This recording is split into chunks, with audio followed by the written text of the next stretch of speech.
Sorry. To come up and lead us in the Pledge of Allegiance and to post the colors, followed by the prayer. So if you'll please stand.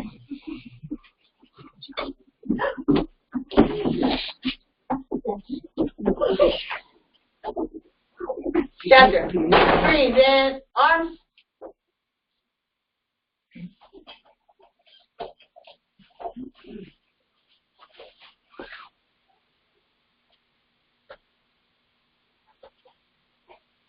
I pledge allegiance to the flag of the United States of America and to the republic for which it stands, one nation, under God, indivisible, with liberty and justice for all. Order, arms. Chaplain, would you lead us in prayer?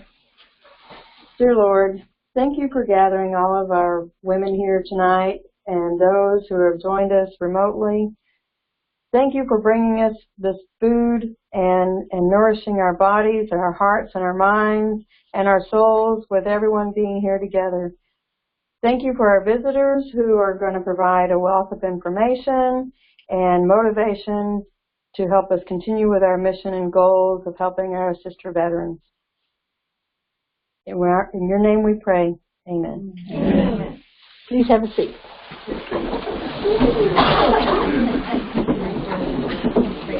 Okay, I'm going to go ahead and introduce our speaker. I will apologize, Carrie. The national commander may come in, and when she does, she had another meeting tonight, so she got with us to see if she could just come in at the spur of the moment because she wanted to speak to you. So whenever she links in, we will. But I wanted to introduce to you our speaker tonight because I'm so proud that she agreed to come. And she's also told me she's going to come to our event on June 9th. So that'll be great. We appreciate that support, Carrie. Carrie Sconza is the Women Veterans Outreach Coordinator, and she's worked at that job a little over 4 years. And she is also a Navy veteran, for those of you who are Navy. She has her master's from Southern Illinois University, and she's also a certified counselor. I think the thing I like the most about Carrie, and the reason that I'm so proud for her to be here, is because she not only because she serves as the president of the National Association of State Women Veterans Coordinators, but that she provides advocacy, support, recognition, outreach, and unites Texas women veterans so their voices can be heard. And that's why we want her here.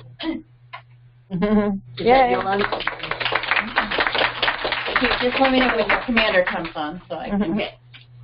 Is it good? Okay. Hello. Hello. Hey, Carrie.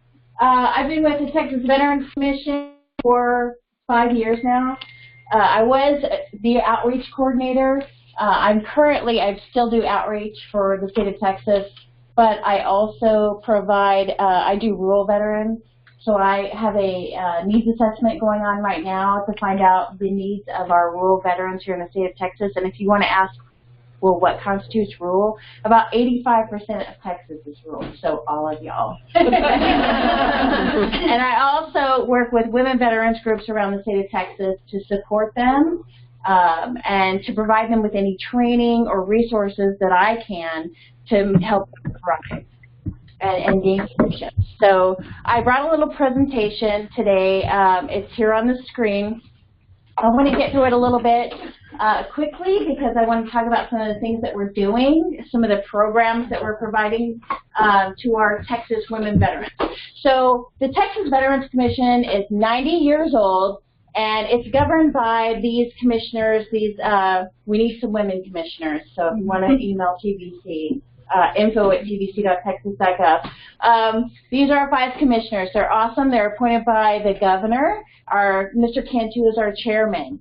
And so they govern the Texas Veterans Commission and everything we do. Go ahead, next slide. Oh, that was the first slide. Oh, there's not another one. So we have 8 programs that I'll talk about. I'll talk about those 8 programs. But one of the things that we have not only the women's program, but we have an entrepreneur program.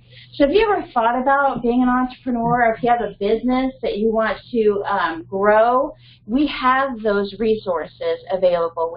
They do seminars, they have one-day classes, internet information.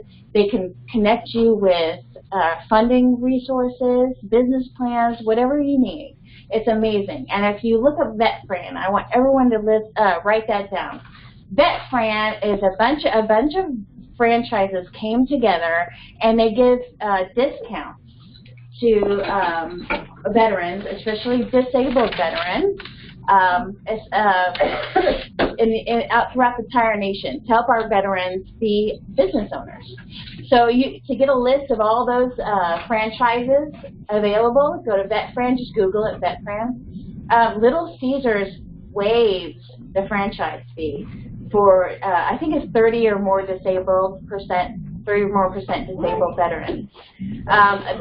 Not every franchise will do that much, but there's great opportunities out there, let me tell you, for veterans. So today I want to talk a little bit about the state of women veterans' mental health. This is the next slide.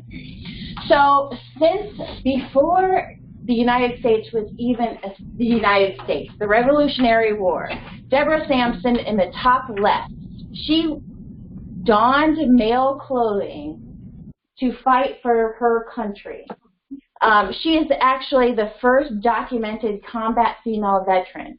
So Paul Revere actually advocated on her behalf to get a pension from the United States government. And she was actually got a pension for her service. And then the Women Army Service Corps here below that, do you know they were all volunteer force to help free up the men for combat roles? They flew almost all military aircraft flew for 2 years, and then they were told to go home. They weren't recognized, they weren't given military status till public law in 1971. 1971. Right? Now today, all doors are open for women in the military, if you can qualify, which makes sense, right? But we still, it's a double-edged sword. So for a long time we had to, dress as men to serve, not be recognized as veterans right off, right? But serve your country. And now to fight for all doors. Just recently, all doors were open to women veterans, right? So now we get the public not recognizing us as veterans, and we don't recognize ourselves as veterans. So it's a double-edged sword, so we get things like this on our cars. Mm-hmm. Hey, lady, this parking is for women, or for veterans, lady. Learn to have some respect. Mm-hmm. Because when they see you, most of the time, we don't have the crew cuts, right? We don't have the ball caps, right, to be readily identified as a veteran. So we have a lot of work to do. And I always take flack because they're like, well, you need to wear I'm a veteran too shirt. But I just tell my story everywhere I go, about how, and my husband helps me too, because everywhere we go, he gets recognized. He says, no, she's the veteran. And, yeah, can you give her a discount? Because she's a veteran, she served, even though we both served. So I love his death. But next slide. We've come a long way, ladies, but we still have a lot of ways to go, especially with educating the public. So Texas, let me start on the right here. Texas has over 180,000 women veterans. We are the largest women veteran population in the nation. We surpassed California a long time ago. Everybody thinks it's California. It's not. It's just in California.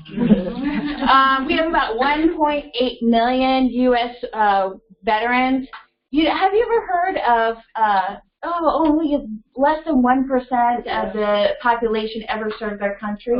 Everyone hears that, right? 0.006% of those are women. So we're even a more special population, right? The average age of the women veteran is between 46 and 48, and 12% of women constitute, it's between 12 and 15% constitute the force, military active duty force right now. So yes, we are a very small population. Next slide, please. So there is not a lot of research about women veterans' health. So the VA recognized that, and they said, well, so 90% of the research out there for women veterans is observational. 50% was related to mental health, 10% were health conditions, so it was very narrow. So what they're doing right now is they're expanding and broadening their research to figure out how to help us, right? How to provide preventive medicine. Have you seen that advertisement now? The VA is asking for women veterans to donate their brains after they're passed so they can study their brains. That's part of it. So I work with the researchers, and they help me and I help them exchange information and find out what's going on. Then I relate to you. You know, if you see something, has anyone gotten a survey in the mail from the VA or an email? Take those surveys because it benefits our women in the military. And you can find more information if you're interested in some of the research they're doing. Go to the Center for Women Veterans. Just Google it. Center for Women Veterans. And under research, you can see all the research that's being done. It's pretty amazing. Next slide. We are the fastest growing demographic in the veteran community. 25% of women veterans are using VA. Only a quarter of us use the VA. I know that the VA takes a bad rap, right? You have to be, but let me tell you that you have to be your own advocate. You have to. Never leave the VA feeling like you didn't get the right answer. And give them hell when they don't. Because there's advocates. Talk to your doctor. Ask some questions. There's advocates from Texas Veterans Commission. There's advocates in the VA. VA has veterans advocates. There is someone there. We have women veteran coordinators from the VA. Every region you'll have a VA woman coordinator. So if you have any problems with anything with the VA, all you have to do is call her, or you can call me. But only a quarter of us are using it. And who better to know what we went through than the VA, right? They work with the military all the time. Yeah, I've had some bad experiences, but guess what? I advocated for myself and I got the right answer. Heck, about a month ago, I did some acupuncture, and I left with a needle in my head. Oh. Right? I was like, what? Oh my gosh, you know. But overall health care, I get great service. Right? I do. Texas is home. I said that already, but I love saying it. We have the largest population of women veterans. Next slide. Compared to men, we are more likely to be diagnosed with a mental disorder. I mean, it's fact. And more likely to get help for? Yeah. Well, I can help you with that. Women veterans are significant. I want you to listen to this. Women veterans are significantly more likely to have a diagnosis as anyone. So we are more likely to be depressed, right? Have anxiety, bipolar disorder, personality disorders. And all of those things right there increases our heart risk of 60%. Think about that. That is why it's so important. Coronary heart disease. That's why it's so important to go get assistance. Is this within the military or is this worldwide? I mean, this study. So these stats are United States. Okay. Women veterans. Women veterans. Yes, women veterans. Okay. Next slide. But women who are not veterans have an increased likelihood too of heart disease because of that. Oh, interesting. So PTSD, we're twice more likely to develop PTSD due to a traumatic experience by war or combat because, you know, we weren't allowed in combat. But that's going to change because now we're allowed in combat. Depression, we often suffer more from depression, and males often express that as anger, right, from PTSD, but we often express that as depression, but not always. That's just some case study. Again, physical health implications from PTSD, anxiety, anything to do with PTSD is heart disease, rheumatoid arthritis, chronic pain, chronic fatigue, obesity, and diabetes. So VA clinicians are getting training. So when they see this in women veterans, then they know that they need to ask some questions, right, about their health. They need to look further. They need to look at their heart. Next slide. So I'm just going to talk about some intimate partner violence, traumatic brain injury, military sexual trauma, and moral injury. These are just some of the events that can happen throughout our careers. It can happen in civilian life. Go ahead. Intimate partner violence, there is not a lot of research out there on intimate partner violence. But you can see it's intimate partners, can include physical, sexual, psychological abuse, or stalking. So that's what I didn't know. So it can include stalking. It's common in women veterans, and you'll see the percentages there. And again, it kills us when it comes to physical health. We're twice as likely to have chronic illness, 5 times likely to have coronary heart disease because of IPV. And these are just some studies. These are just some of the studies they're doing now. But there really is not a whole lot of data out there, and that's why they're broadening their research. Next slide. TBI. It's sudden trauma to the brain, and it doesn't have to be combat. You see a lot of TBI, traumatic brain injury, due to combat. You'll see a lot of research on that, but it could be a car accident. It could be anything, really. But they're still, for women, and that's why they're asking for our brains, they're looking at, there's a lack of research on how it affects us, because how it affects a male, you know, we could be affected totally different. Like, we could exert some different symptoms. So they're looking more, they're expanding their research. Our brains are wired different. That's right. Like, literally, they are. Oh, yeah. Yeah. So military sexual trauma. I just wanted to talk about this because I'm an MST survivor. I didn't report it. I didn't get assistance with it until like last year. Mm-hmm. And I've been out since 2011, and it didn't even happen. It happened in 1994. I want you to know that even though you didn't report it, or maybe you were denied a claim or assistance, that there are people out there that can help you, and I know those people. So if you ever want to file a claim and get support while you're filing that claim, because it's like you're going through it all over again,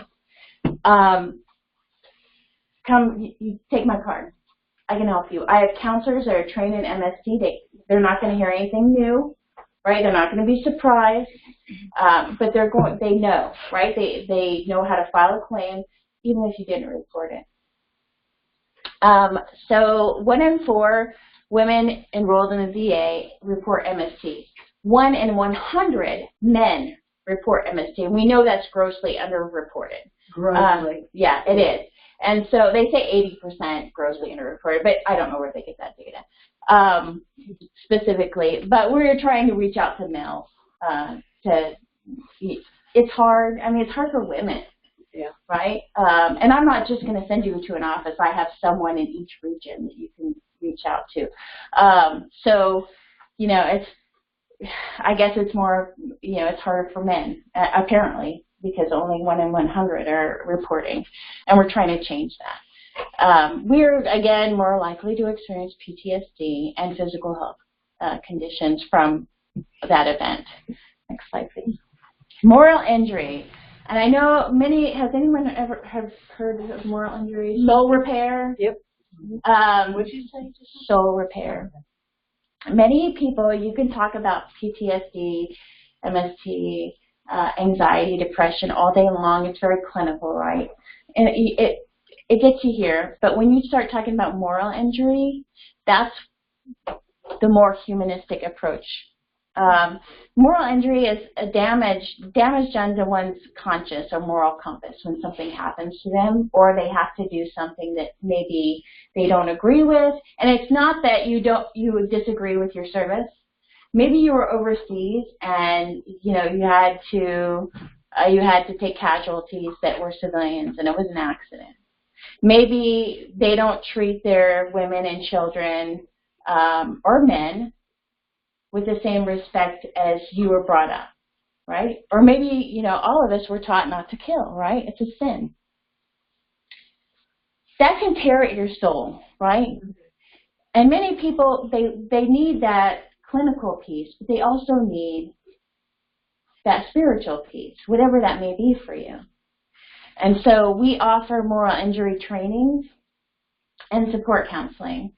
And if you'd like to know more about that, I can put you in touch with someone that's in this room. How long has that been So offered? That's new since I was in, and Yeah. that's fascinating. And I just learned about it this year. TCU. There is a Soul Repair Institute in Dallas. It used to be under TCU. Rita. Yeah, I've got the information. If you want to take my card and email me, I can put you, because now it's under another institution. But there's a lot of, when you look at it up, you'll see a lot about combat. But I see where it's a military sexual trauma piece too. Yeah. Because something is done to you that goes against every fiber of your being, right? That you trusted somebody, like they were family, right? You're military. People are like your family. So when somebody your family violates you like that, that just destroys a lot of people's piece of soul, and it needs to be repaired. Yeah. And so we talk a lot about that. And I think people are yearning for this. I see it when I talk to veterans. I can talk about PTSD all day long, and, you know, it's great. But you talk about moral injury, and that's when people connect. Yeah. Yeah. Next slide, please.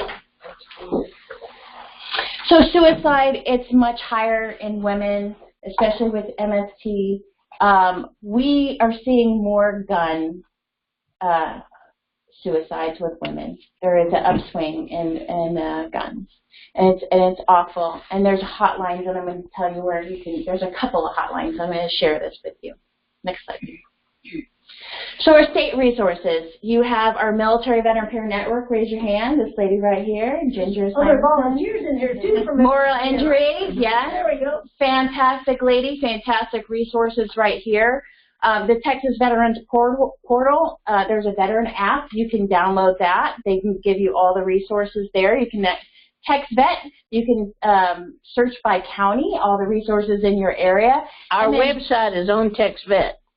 WVA's website is on The TextVet. VA has VA Women Veteran Coordinators. That are there to help you. If you don't know who your coordinator is, I can send you your coordinator. His name and contact information, and they're there to help you. And if she doesn't help you, contact me and I'll make sure it happens. So these are the resource lines. You have the crisis line, it's 24-hour, but you also have, we have a lot of women who are like, it's not a crisis, but I really got to talk to somebody. And this is only open during the day, Monday through Friday, the call center. But, you know, if you grab and there's also text, you can text. So if you don't want to get on the phone, right, you just want to text, that's cool too. And if you just need somebody statewide, just take my card and text me. Next. There's my sources. But anyway, if you want to start, you can. So we're having Women Veterans Day is on 12 June. You guys are having yours on 9 June. We're having something in Austin at the Capitol. So there's places all throughout the state that are having celebrations. And y'all are doing yours on the 9th. And I hope to be here. I'm going to try my best to be here. And then I can be at the one on the 12th. There is all women's honor flight. So it's free. So if you know any World War II, or if you don't have a World War II, you're a Vietnam veteran that wants to see their memorial in Washington, D.C., here's the information. Take one of these. And you can also volunteer to be a attendant. Also, so I am putting together some MST workshops. So those women who never filed a claim, don't think they have any evidence, or just want to get support or want to know their resources, I'm going to try to get that going in every region in the next couple of months.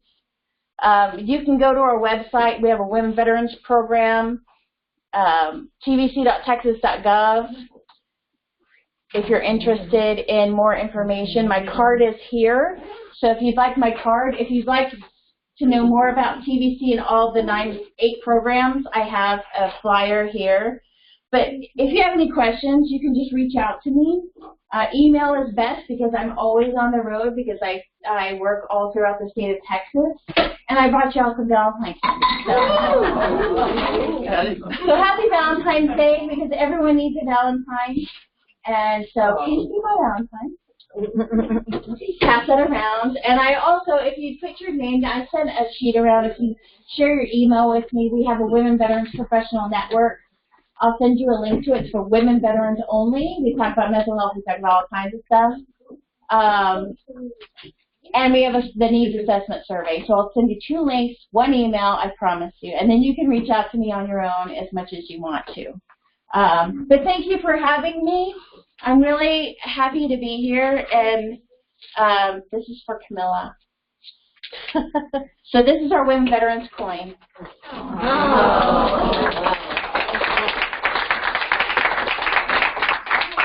Thank you so much. You see why I invited Carrie. She's got a wonderful wealth of information for you, and she exemplifies why we need to have Women Veterans of America. She truly does. And so I wanted to make her a part of our sisterhood. So we're going to present her with our motto. Here we stand up as veterans, or stand up for women veterans. We stand out as leaders in our community as women veterans, and we be there for other women veterans at all time. And that's our women. Thank you. I love it. So congratulations.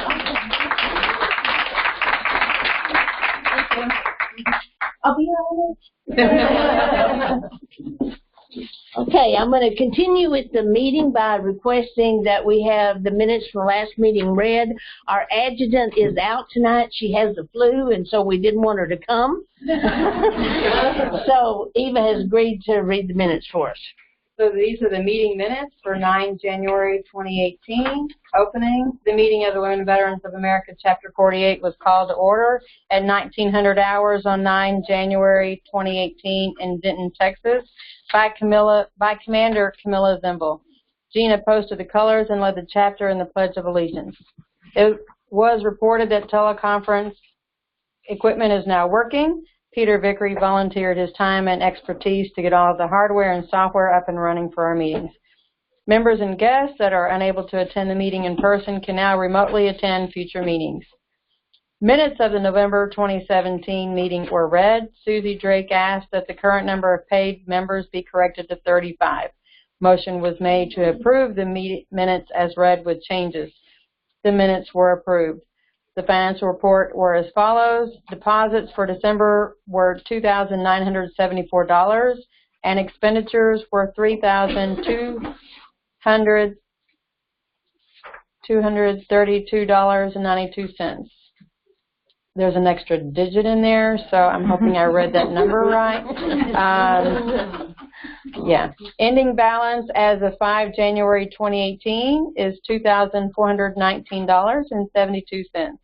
Gail Saunders donated $2,414 for the video equipment needed for teleconference.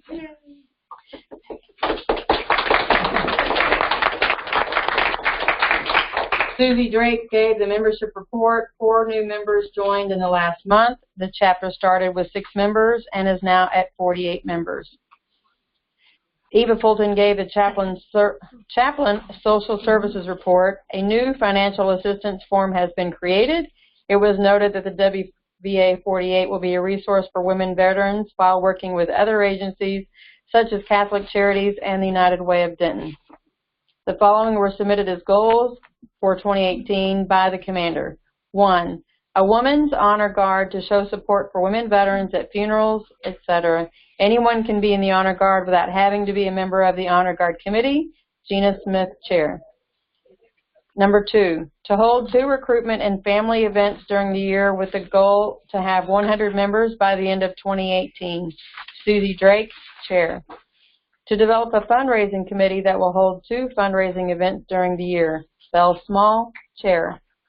Number 4, to develop a care social services committee with application and vetting process. Eva Fulton, Chair. Number 5, to develop a chapter newsletter. Maggie Moorhead, Chair.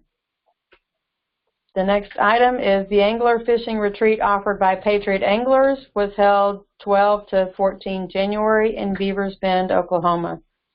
Important dates, 12 June 2018. The first Women Veterans Day event will be held in Austin, Texas. 9 June 2018. Activities will be held at the Kyle Center in Denton, Texas for women veterans, their families, and friends. There will be activities for everyone to enjoy and participate in. Item 7, the red caps are now available. They are one size fits all with a Velcro tab in the back to adjust the size. They are $5. Item 8, the Dallas Veterans Hospital has a new women's clothing closet that will be maintained by the Daughters of the American Revolution. The meeting was adjourned by Camilla Zimble at 20 hours. 2000 hours. 2000 hours. Been too long. The next general meeting will be at 1900 hours on Monday, 12 February 2018 in Denton, Texas. Minutes submitted by Maggie Moorhead, Adjutant. The membership total, did you say was 48? It was 40 last month. Yeah, I thought it was. That was supposed to have been a correction from the month before. That one was the correction from the month before's minutes. But Okay. this month's meeting minutes, it's 40. 40. But I For, just, for but that February. month, I right? mean, For January's January. meeting was Okay. 40, not 48. So we need to make a change to 40. Okay. Are there any other corrections or additions to the minutes as read? Do we have a motion to approve the minutes? Okay, we'll approve them with that change.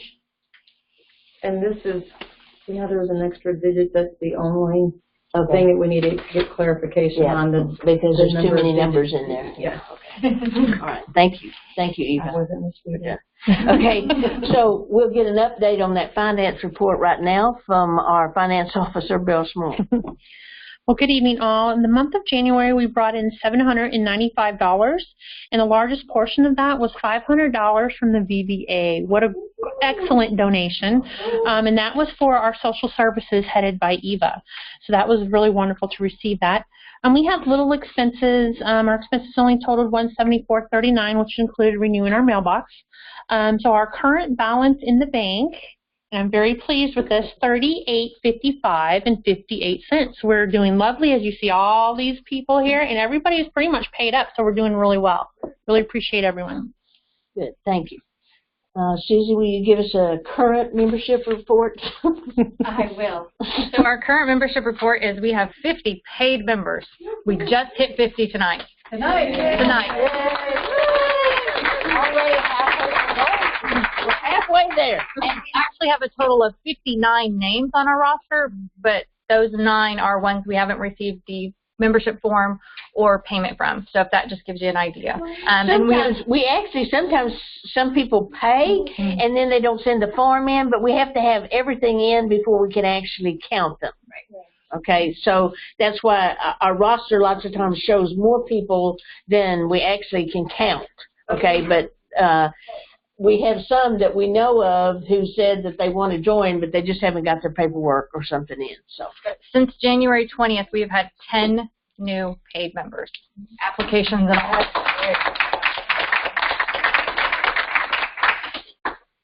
okay, Eva, would you give the chaplain report, please?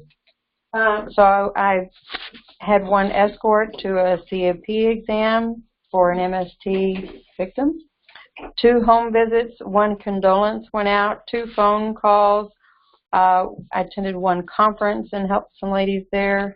2 applications were mailed for our social services, but 0 were processed for payment. They were able to find a different way to help things. And then 1 trip to Austin to help Gretchen, who got to receive a free car by Project Hope, the Hope Project down in Austin. So Nice.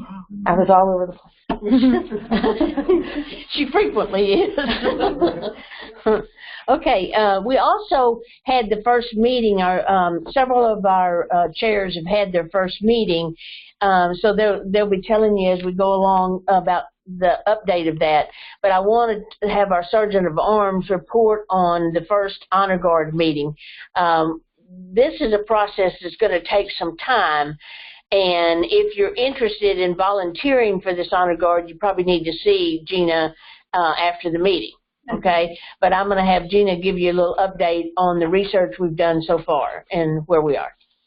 So myself and Jesse and Diane are on the Honor Guard leadership committee. But we had a meeting on Saturday, 10 February, and we did a whole lot of research.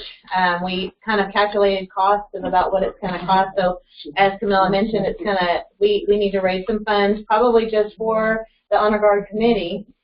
Based on my research, it's going to cost upwards of around $1,800 to just gather equipment. That doesn't include uniforms. So, and what we wanted to do is to also raise funds for uniforms so that the person that's volunteering doesn't have to buy them. Maybe you buy your own boots or something, but we discussed that. So we're still kind of in the research phase. We also really want to be there to support some of our other fellow women's units, such as the Daughters of American Revolution, so that we can support, you know, events that they might have as an Honor Guard.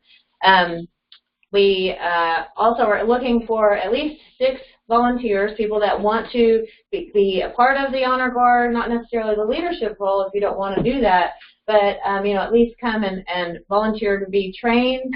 And so we're looking for at least 6 people to do that, that are able and willing to be trained. And what does able mean? That means to give a little commitment of your time, and we're looking for 2 hours 2 times a month. We're really trying to kind of get this training under our belts and get this going. So we're not in any kind of a rush necessarily at all, but I'd just like to kind of get to know who might be interested in doing that. And then really just physical capabilities, you know, if you feel like you can do it, you know, I mean, you know your body better than anybody. Those flags are kind of heavy. They get kind of heavy, so. They do. And if we do a little bit of walking, you know, in the parades, that kind of thing, but there'll be a space for just about everybody. You know, maybe if we're just doing a simple, you know, color guard real quick, changing and posting the colors and that kind of thing. Or if we're doing a parade, that might be a different thing. So. One of the things I'd say about this that we already know, and we was hoping Norma would be here tonight, but she did text me and tell me that she was behind in her homework. Mm-hmm. She's going to school, so you can relate to that, yes, right? Yes, ma'am. So the line of this is that National Guard and Reserve units lots of times will do this kind of training for us so that we can handle some of the funerals and stuff for them. And we're particularly interested. We have a good Honor Guard in WVA 920 here in Denton, but we're particularly interested in doing this so that we have an Honor Guard for women. Many of the women, I get contacted about this quite frequently. I bet Carrie does too. Do you know a woman's Honor Guard that can do this funeral?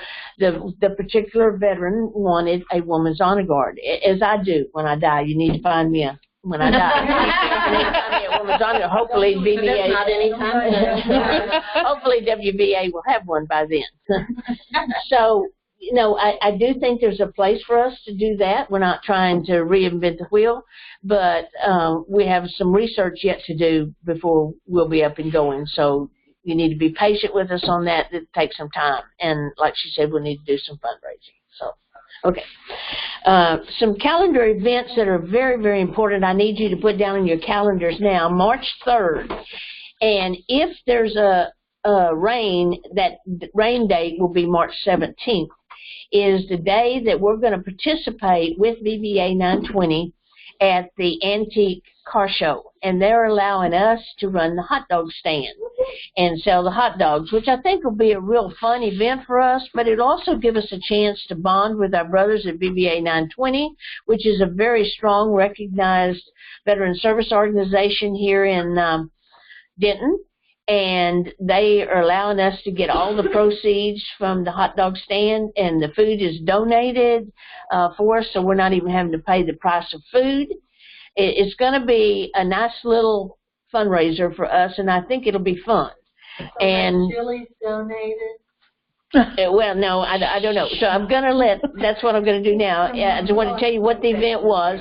And our funding committee has met, which is chaired by Belle Small. So I'm going to let Belle tell you about what her funding committee has come up with. We have to keep Gail under wraps. I know. Just calm down. We had a wonderful committee meeting. I really appreciate the ladies that got together with us. And we went over all the details. I mean, we got down to we need gloves for whoever's handling the food, and so and all that doesn't need to be discussed now. However, all of this to come together and gel well, and for us to raise funds to be able to do uniforms for the honor guards and the equipment that we need and all that, and just to function and to help, continue helping women veterans that need our assistance, we really need to dig in, okay, ladies? We need to use this March 3rd event as our kickoff, okay? It's going to be our first really big fundraiser that we got going on. And we've broken it down. We've got 2 shifts that we need for volunteers to volunteer, okay? If you want to work longer, great. But we only are asking for 2 hours of your time on March 3rd. It is a Saturday. And if you are interested in that, please come see me and I'll jot your name down, okay? We're going to need at least 4 or 5 per shift. So that's at least 10 ladies that we need, okay? And that's in addition to, those of us who'll be walking around and trying to get folks over to us. Hot dogs here, right? We got to get them over there. So we've really been talking about that a lot. I'm sorry? Where's it going to be at? It's going to be at the Harley-Davidson area, where they do the car. Center. Yeah, the Cycle Center right here in Denton. 377. It's right off of 377. You're saying it's not Harley. Yeah, it's not the Harley. Okay, so. Okay, gotcha. Right. Yeah. I posted on our Facebook page. I posted a picture and with all the information on the Facebook page of the antique car show, so you can find it there. Mm-hmm. Yep. There was a good turnout last year. Yeah, real good turnout. Yeah, the WVA. And Yeah. the hot dog stand was the warmest place there, so it was that day. It really was. So if you're considering volunteering, the 2 shifts are from 11 to 1 or 1 to 3. And of course, the 2 shifts are 11 to 1 and 1 to 3. So if you can volunteer for either of those, I would greatly appreciate you. I have that up at 9 o'clock. Oh my goodness. We're meeting again, Miss Gail. Remember, we just said this point. Well, some of us are going to have to be there early to get things set up, but probably we won't start selling hot dogs till about 11. Does that include the coffee? Coffee. Yeah, we're still in the talking phase because we don't want to overwhelm ourselves and miss out on the funds that we can gain from it. So coffee does seem like it would be a simple thing, but if it's a hot day, that's not going to do us any good. Nobody's going to want coffee. So we're still discussing it, but it's a great idea, absolutely. Okay. Ginger, could you fill us in on the events on the MVPN calendar? Yeah, I've got a couple things. Before I talk about events, I wanted to let you know of an opportunity that came up last week. Court reporters, and specifically one in our Veterans Court, told me that they love to record veteran history. And I don't know if you know about the project, but there is a move afoot, and it's been going on for quite a few years now, for veterans to have their stories recorded and put in the National Archives. If anybody would like to participate in that, in other words, tell your story, let me know, and maybe we can get something going in conjunction with Women Veterans Day, by June. They're anxious to do it. They'll do all the work, and they've done it before. I brought an example of one. If anybody wants to look at it, So they'll transcribe it and then send it up to the National Archives. So if you Do want they to, let you proofread it Sure. before they go? Because the Texas Tech does it for Vietnam veterans, and they, listen, they type it up, and then they send it back and say, "This is what you said," and then go on. absolutely, Yeah. Okay. absolutely. The other thing I wanted to tell you about, we run a lot of groups, as you know, but we've started a new one on the 2nd and 4th Thursdays of the month. It's called Save 'em, and that stands for Substance Abuse Veterans Meeting. So if you or anybody you know who's a veteran, and this is a mixed group, male and female, would like to come, Bob Wands, Marine Corps vet, usually runs it. A lot of times I co-facilitate with them, and we have guest co-facilitators, and it's at the Kyle Center. So if you're interested in that, we basically decided last Thursday, we've been doing a men's trauma group on every other Thursday, 1st and 3rd, and it just so happened that it seemed the guys like to have groups, and so we've added this one specifically to target substance abuse and alcohol issues. What's that one again? The name of it? Or What is it going to be? It's on Thursdays, and it's I just have to count, right? It's the 2nd and 4th Thursdays. And the other Thursdays are the regular men's trauma group, but the Save 'em group is co-ed. What time is that? And it starts at 6:30. We usually have pizza or chicken or something like that. Not fancy stuff, because we started with the guys, and the guys are satisfied with plain pizza. We don't need Ginger, do you have a flyer you can? That one, we just decided, Bob and I, that, yep, there's a need. I mean, we had a full house again on Thursday, so we said, okay. They just have to be Denton, right? No, they can come from wherever they want to come from. So we will have a flyer. Presumably we give it to Camille so she can get it out to us, and then We- there'll be a we usually physical do. reminder. She usually does. But I appreciate it. And you can remind me on Wednesday at court. Okay. All right. So now into the calendars. So this Saturday, the 17th, down in Granbury, there will be a Heroes on the Water. It's a special one because usually they're early in the morning, so I hate to go. 8:30 in the morning. This is at 2 in the afternoon.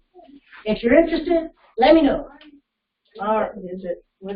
It is this Saturday. This is the 17th, right? And what's that? That's interesting. Help me out. Fishing. Yes. Yeah, I got a calendar, but it's Yeah. your day. Sorry. Okay, They have Heroes on rods the and Water everything? is another one Bass of fishing. Bass camaraderie fishing. groups that aims to bring together veterans, and they can bring their family members with them. And kayaks are provided along with all the fishing gear, life vests, and lunch. And basically, it's just taking a kayak out on a lake and fishing, hanging out. That's in Granbury. It's in Granbury. And if you're interested, let me know, and I'll give you the exact information. I think they're bass fishing this time. Bass fishing, it's the Thorpe family park, so I don't know. I'm not a fisher person like Camilla. I don't know what kind of fish they're wearing. Hey, we're fly fishers. Yeah, we are. Yeah, and that's good too. I mean, that's more exciting, right? I'm kind of into easy stuff, trying to stay from tipping over in the kayak. Yeah, we were standing up. We did good. And by the way, just not staying with the calendar, but Heroes on the Water, they're going to do a special event on the 17th of May, and that's going to be at Twin Cove Park in Flower Mound, so it's very close. And we've rented a pavilion, and we'll have the kayaks there. There's a special kayak launch, which is new, and food and stuff like that, kind of a warm up to our event for Women Veterans Day on the 9th. You said 17th of May on a Thursday? I thought I said it is. Yeah, it's a Thursday. That's the May? 17th. That's what he told me. Okay. I'll check that. He had surgery, and I brought him to the doctor today, so maybe he's still out of it. But maybe it's the 19th. Check. Heroes on the Water. Special. Anything else, Ginger? Yeah, I think I've talked about Project Camo before. Does that ring a bell? Okay. Basically, it's a course that's given here. I know some of our members have attended. and I know who you are. Ah, there you are. Anyway, it's basically mental health first aid. So it's a pretty valuable course on how to take care of yourself as well as anybody around you who may, struggle occasionally with certain things.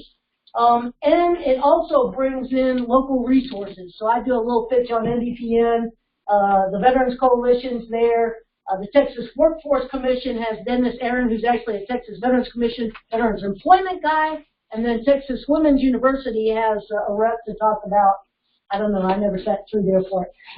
Anyway, so there is one this week. It's a day and a half. And there are a number of them coming up, through May. It's a good course, and I'll tell you one good thing about it that they don't usually publish, but anybody who attends is, eligible if they need financial assistance, sometime in the future to apply for financial assistance. They've got some limited emergency financial assistance funds, and the folks that get first shot at that are the ones who completed the class. So it's a pretty good class. Karen Deacon trains it, and she is a counselor. She provides counseling in this building, and she works with women vets. She works with military sexual trauma. She's pretty good, actually. Okay, what else do we have? MVPN basic training. I always want more folks to come to class and learn how to be a peer and work with us and help us out too. So we've got one on the 13th of March, and we've got one sometime this month. 7/22. Thank you. Yeah, it's not on that one. But yes, that's it. Okay. All right. So Camilla's given me the whatever. I can feel it. So one last thing. Where is the training here? For the NDPN, it's usually here. Unless we only have a couple people, then we usually bring it down to the Kyle Center. Okay, what else? Oh yeah, thank you all the ladies who came to our art classes. We've done one series, mixed media, with the art books, and then we did the introduction to drawing, and the classes were booked up. So maybe after this is done, Camilla, you'll let folks talk about their experiences, and then our next art class is going to be making masks. And I've done this before, and it's a pretty powerful experience. You're basically, using nonverbal techniques to let out whatever it is you want to let out. It can be a mental health experience, or it can be patriotism, how you feel about your kids, your country, whatever. It'll be up to you on what you personally want to deal with. But it's a lot of fun, actually, and you get a lot of insight. Interested in that one? How did you do that? Well, I have some cards I can give you. Yeah, I've just got a busy day. I actually posted my finished project on the Facebook page. Yes, did you see it? Camilla did a fantastic job. And there were a lot of folks there that did fantastic jobs. And I've got pictures of them, too. Okay. Cool. I'm done. We're not muted right now. Nope, we can hear you. You're not muted. Okay, that's it, Camilla. Thank you. Ask me questions if I didn't cover them. Okay, no, you covered enough. I told you. All right. Hey, how are you ladies? Good. Hi, Sheena. Okay, want to talk just a little bit about Women's Veterans Day. Carrie was nice enough to tell you a little bit about it. But you know that there is an event in Austin on the 12th, but we're doing our event on the 9th. This is going to be a big event, ladies, and we really want you to come out and participate. Bring your families, friends, children, everybody out to the Kyle Center. The Kyle Center is only 12 miles from Denton. It's just straight down 377. It's an easy trip. It's going to be a wonderful day, especially for your kids and for your families. We want to get everybody out there, so we're already starting the planning of that event. I want to thank Ginger for everything she does to support this chapter. She brought the drinks tonight. And also, she's helping support this event with funding. And so this is going to be a big thing for us. We want to get everybody out, and we want to have a really fun day. It's supposed to be a fun event for us to celebrate. We'll be putting out information gradually about that. And that will be in conjunction with what we're doing in this area. Now, Christy Campo, if you don't know, created the logo for the Women's Veterans Day event.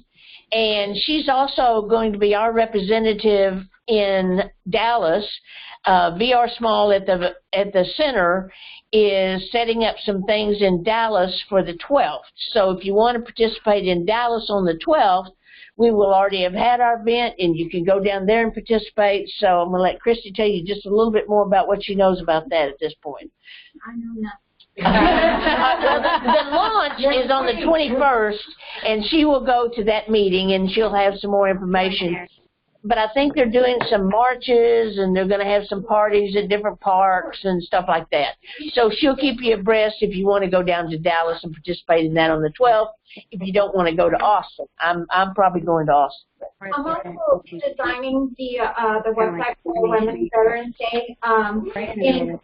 It is live, but I don't know how the word got out because I'm not done with the website. And people are already registering and trying to donate money and do all these things, and I'm being inundated with email. And I kept wondering why. So I guess either they're finding us on the internet or Facebook. I'm not really sure. Well, it was out. It went out on the flyer yeah, it was on the flyer. It wasn't. The website was not supposed to go out because it's not done. But anyways, I'm just keeping the emails and the pictures and all of that. They want to have us turn in photographs from when we were in the military and all that other good stuff. So I'm just compiling the emails because I'm not done with the website. But you can go look at it. Don't join anything. Don't ask to donate anything because it just comes to me and I'm not doing anything with it. So, but you can look at the website definitely. So that's all. Okay. We, as a follow-up to Patriot Anglers, we also had the offer for them to come here at the center for you if you would like to do a fly tying class. Those of us who went to the Patriot Anglers trip learned how to tie a fly, okay, while we were there, which was very, very interesting, but it takes a lot more learning, I can tell you.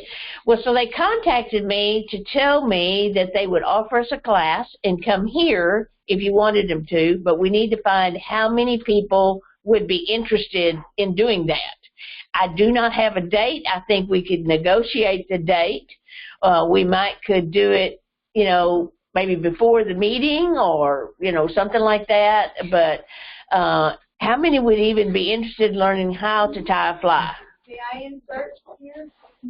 3, 4, 5, 6, 7, 8. Okay, so I got about a dozen. All right. I needed to. Rachel would like to say something. Oh, yeah, sure. Mm-hmm. I'm actually on the board for Patriot Anglers. I'm the director of Women's Veterans Trip, so trying to, always it was all covered this last trip. Lots of ladies. It was awesome. The next one will. But it's facilitating more trips, the more that women are interested in going on these. And I'm telling you, it's not about fishing, okay? It's really not. It's about being together and this beautiful thing that can happen in that. Tonight really hit home for me when Carrie was speaking, and that's also when my friend had to leave the room. I was an MST victim, and I didn't report it, and so and going on that trip that I went on with Patriot Anglers, with 2 other women veterans who also shared that night that, it's the afterwards. They're hanging out at night and being together with the ladies. And that's when I shared what had happened to me, and because that happened to them too. So I was able to find healing, and that started, I sought counseling after that. Obviously, it's still hard for me to talk about it. So, but that fly tying, it's not about tying a fly that's sitting around the table together. The camaraderie, the talking, and the stuff that comes out when you're doing it. It's like doing the craft, like I did the ginger thing, the altered book media, you know, it was being around the table with these other ladies. They might have experienced some of the same thing, that camaraderie that happens. And it's cool. It's like a craft. I mean, literally, it's an art. It's flying ties. It is, yeah. You know what I'm saying? Or yes, I would highly recommend it. You can't make it on a fishing trip. It's awesome to be able to stand out there in the water and your waders and, you know, except for when it's super cold. It's not that awesome when it's super cold. Super cold. We did great. We did great.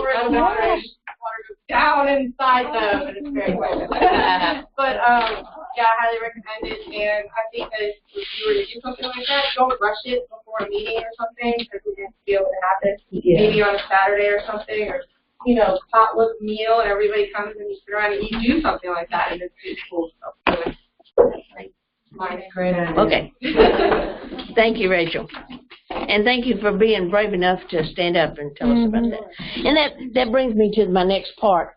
I'd like to tell you a little bit more of what we decided to do. I actually paid for these patches out of my own pocket, had them created. I designed them myself with our motto. And what I want to do is call them the Commander's Sisterhood Patch. And I want to reward them to you for various things that happen. And I'll give you an example of that. Can you put Sheena up for us, please? She doesn't know about this, but... Hold on, let me unmute. There she is. Sheena exemplifies what this is all about. She literally is a leader in the Frisco community, a very strong leader for women's veterans, and she has really spoke out for women's veterans. Recently, she had a meeting with some of the individuals on the council, and she also has recruited 25 women out of the Frisco area. So, knowing that she was going to be connecting remotely, I went by and awarded her a patch, as she probably has on her shoulder there. All right.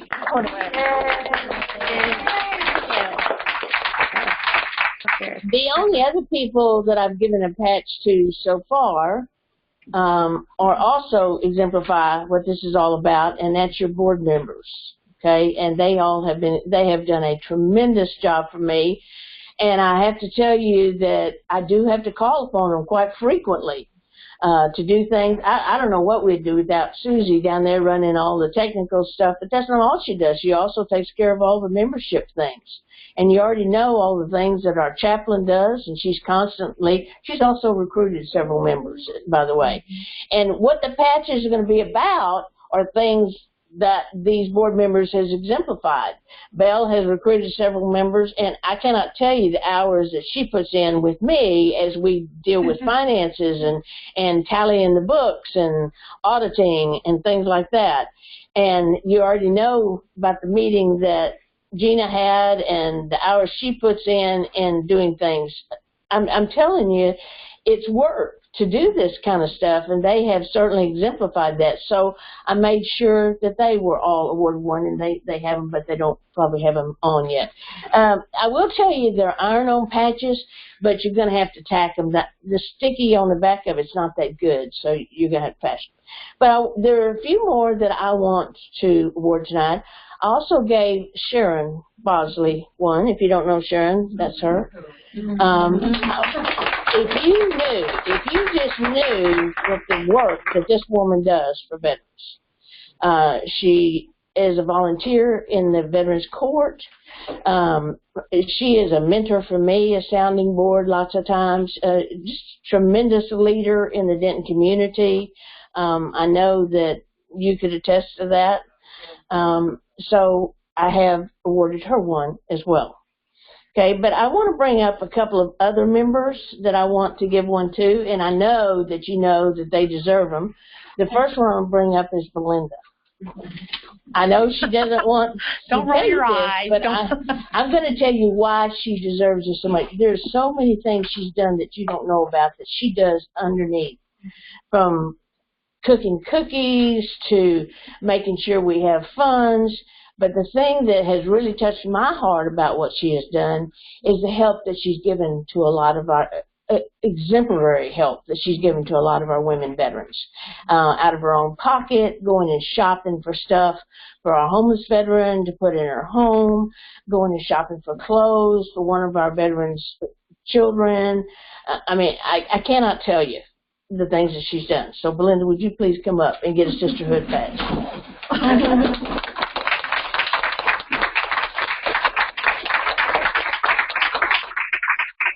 Thank you. Two more I want to recognize tonight. One of them is Gail Saunders. I don't have to say anything about Gail. Do I need to say anything about Gail? Well, I'm going to tell you some things you don't know, okay? I'm going to embarrass you real good. Thank you. I cannot tell you the things that she does to help women veterans. It's constant for her. It's in her heart. It's her passion, and she's always working at it. But we wouldn't have had the teleconference system if it hadn't been for Gail. But she's always working behind the scenes. I can't tell you. You're going to make me do that chili, aren't you? And those are some of the things: recruitment, volunteering, helping other veterans, things like that. Those are the reasons I'm going to give out the patches. And one other one I wrote about this week. How many of you read what I wrote about Olga this week? Get up here, Olga. Olga is our VA rep.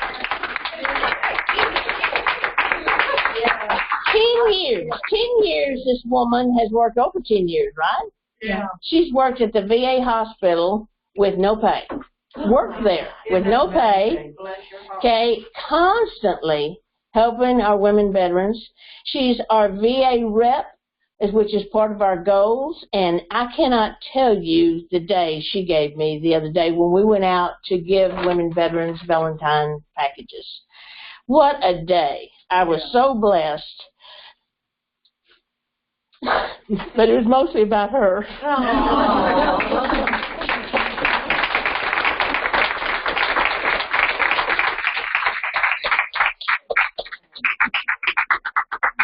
Each month I'm going to give out some patches for our women.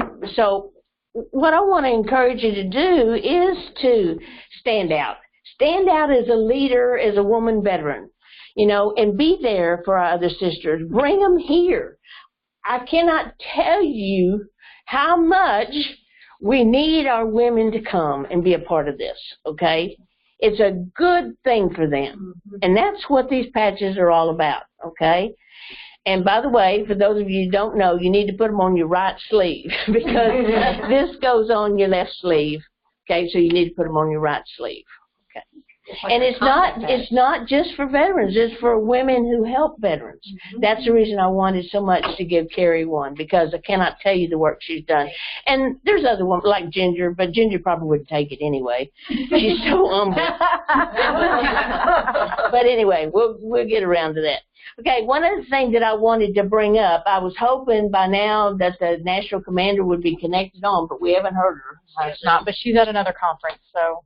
Yeah, she did tell us that she's at another conference and she didn't know if she could get away, but she certainly was going to try. But anyway, she was going to tell us about the patches. I have talked with National several times about these. These are all embroidered on the board members and myself that you see.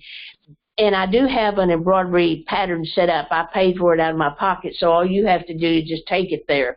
But it's still kind of costly.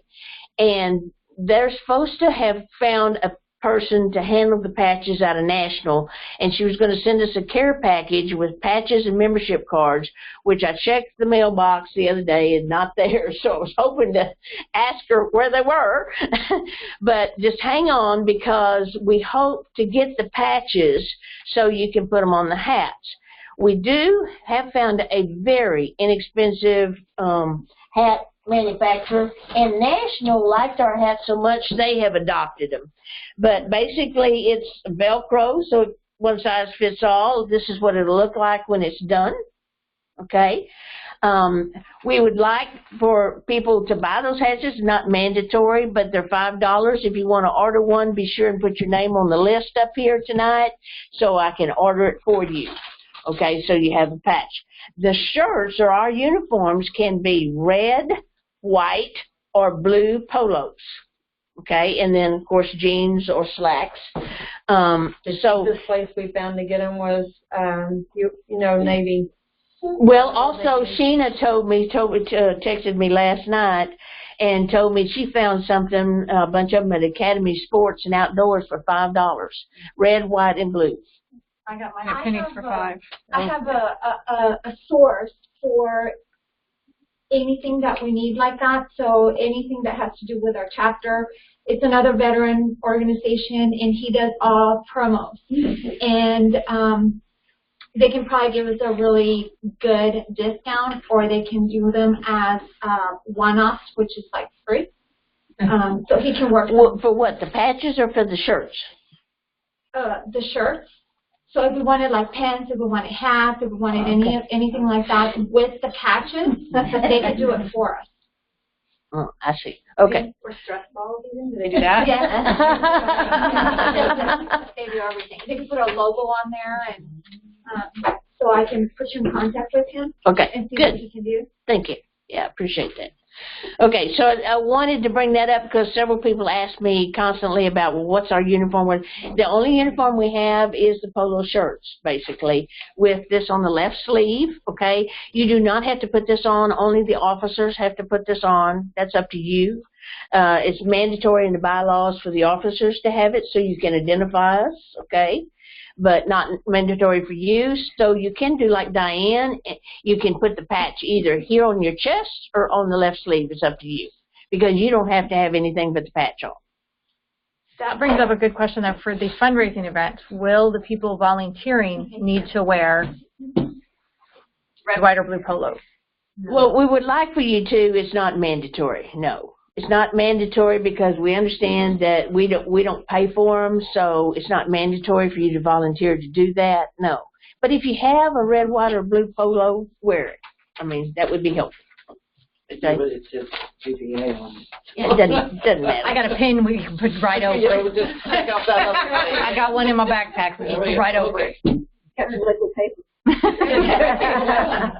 I want to take a moment for our VA rep, Olga, to tell you a little bit about what's going on at the VA, what we've done. One of the things as part of our bylaws, Carrie, is that we advocate for women at the VA. And so we do a lot of activity out there, and Olga is our rep out there. So I'm going to ask her to tell you a little bit about it. Well, I did check on the women's clothing closet, and it's taken, one of these directors told me one time that it takes, at the VA, it's like turning the ship. You know how long it takes to turn the ship to get things done, and that's what I feel like is going on for the women's clothing closet, although they're telling me that it's still, the one that we had all along is still open. But we only have one volunteer, and she's not there very often. So if she's not there, it's not open. So I was fortunate, and when Camilla was there with my group the other day, one of my women volunteered also wanting to do something, so I'm hoping she'll volunteer in the clothing closet. But we're right now at a standstill with that. The new space is not ready yet, from what I'm understanding. Then also, it seems like we're having some donations finally. I know there's been a lot of emails going out about women veterans, how the need is out there, more than I've ever seen before, to the point that my VAB has donated $1,000 towards anything that the women may need out of the VA. And I know that Camilla got with Altrusa, and the gift bags came from them, so when she called me on that, I called the peer specialist in the DOM, and the women in the DOM got some of those bags, which is the homeless DOM, where the women, they have an area at the VA where homeless veterans live. So we had like 6 women there, so we were able to give some of those bags to them. But how many did you have, like 20? 20. Yeah, so we left the extra that we had, because in my group, we had 8. So it was a leftover we went ahead and gave to the DOM. So when the new women come in, and they were like hygiene kits, but they had everything that you need. They had some really nice brushes and all kinds of neat stuff in them. So there's also some other gift bags coming through from DAR. I think you're getting 50 of them. 50 of those. So I've met with the women's program coordinator, to talk to her about what the need is, other than what I've always known. And one thing they mentioned that I hadn't even thought about was women with maternity needs. You know, those kind of things that was something we never had looked at before. And I work in mental health, but now I want to reach out to primary care and all over the hospital. So I also met with volunteer services, the chief of volunteer services. So I've asked them, because I think we have some funds too from... And Daughters of the American Revolution also met with me, I don't know, several Saturdays ago, and not only did they give us a $600 donation for the organization, they also gave us $200 separately to be used to buy things that we didn't have in the clothes closet for somebody's size. Let's say a woman had an unusual size and we didn't have that size, that Olga could immediately buy that for her, and so they gave us $200 to be used in the clothes closet for that particularly. Yeah, so I want to reach out and make sure that we take these funds and use them where they're most beneficial and who they're most beneficial. So I also want to, if anybody here, and I know that you can always talk to Camilla or anyone on the board if there's any kind of need, because even the funds that I have from my DAV, I want to be able to use in the best way possible, probably. So basically, the only other thing at the VA, I don't know if you've heard, there's an evening clinic now. They've opened an evening clinic. I believe it's from 3:30 to 11:30 for especially the younger veterans and the ones that are working and have families that can only come in the evening. And that's like something very, very new right now. So. Thank you.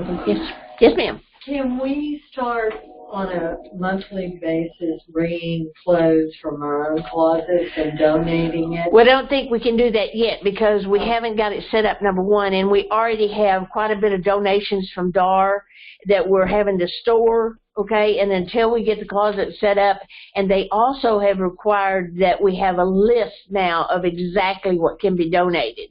We got a temporary list already, but we don't have the final list on that.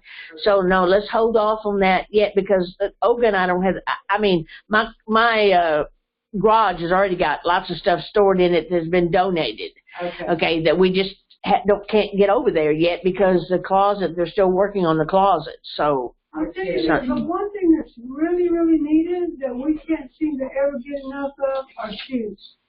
Men's and women's shoes, but not the high heels or anything like that. Don't have high heels. You know, that the inpatients can use, a lot of the dom women, a lot of the mental health inpatient units.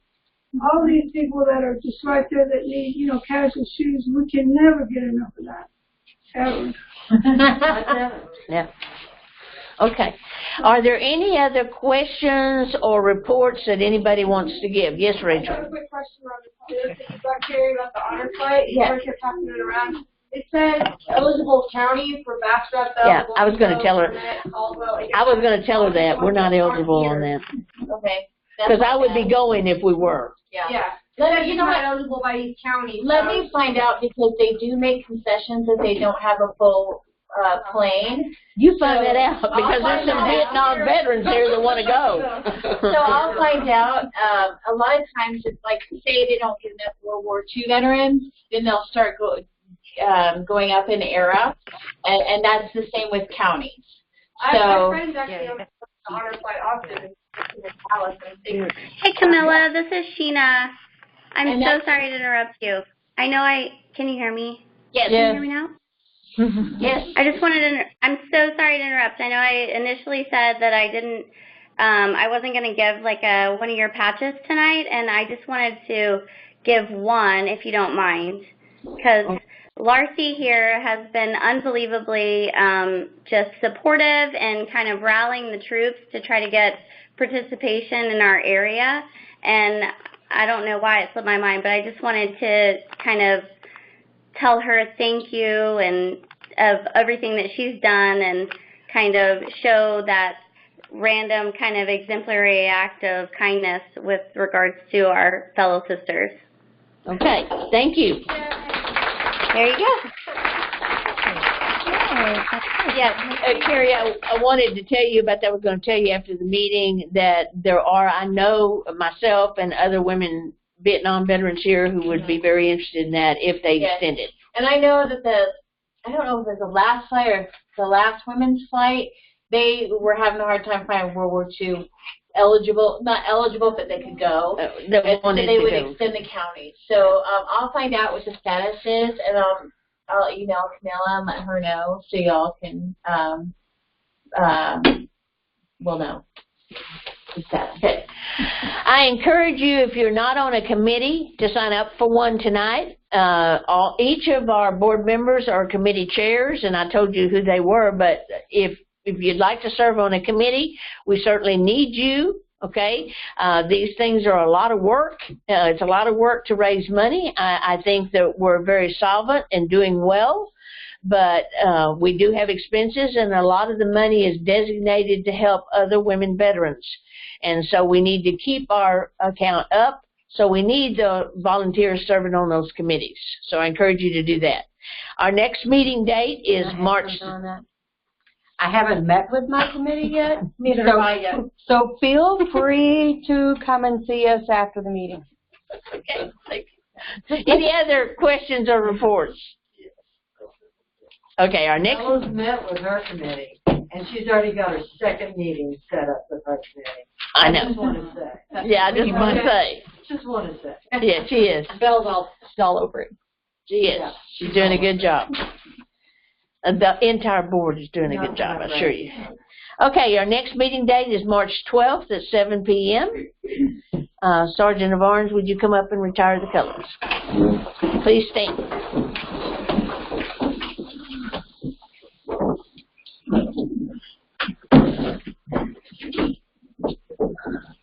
Chapter, present, arms.